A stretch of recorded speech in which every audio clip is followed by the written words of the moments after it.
د کباړ د یوې بلې نوې څپې پیل. له غزني څخه کندهار ته د افغان پوځ نظامي تجهیزات چیرته وړل پیل شوي دي؟ تازه جزئیات څه دي ویډیو کې وګورئ او چینل سبسکرایب کړئ. السلام علیکم لیدونکو، ستړي مه شئ. د کباړ د یوې بلې نوې څپې پیل. له غزني څخه کندهار ته د افغان پوځ نظامي تجهیزات وړل پیل شوي دي. راپورونه وایي له غزني ولایت څخه د افغان پوځ چورلکې او یو شمېر نور جنګي تجهیزات وړل پیل شوي دي. یو شمېر انځورونه په خواله رسنیو کې لاس په لاس کېږي چې پکې ښکاري یو شمېر چورلکې په ټیلرو کې له غزني څخه د کندهار په لوري لیږدول کېږي.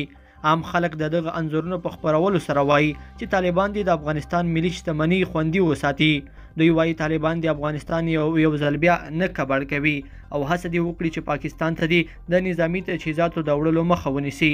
څه د پاسه 2 لسیزې وړاندې هم د وخت د جنګ سالارانو لخوا لسګونه نظامي چورلکې او جنګي تجهیزات پاکستان ته وړل شوي وو. اسلامي امارت تر اوسه په دې اړه کوم غبرګون نه دی ښودلی، خو د پاکستان په وړاندې تل خپل دریځ نرم ښودلی دی. بلخوا امریکا وایي نړیواله ټولنه په تمه ده چې طالبان به پر خپلو ژمنو عمل کوي.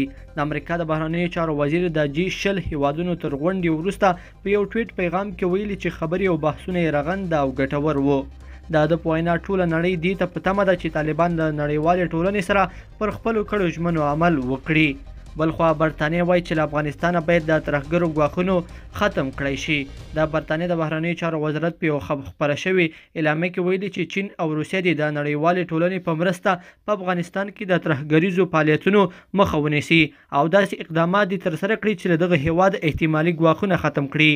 برطانیه همدارز وایي چې د ملګرو ملتونو د امنیت شورا 15 دایمي غړي باید له ترهګرۍ سره د مبارزې لپاره خپلې هڅې همغږي او پراخې کړي.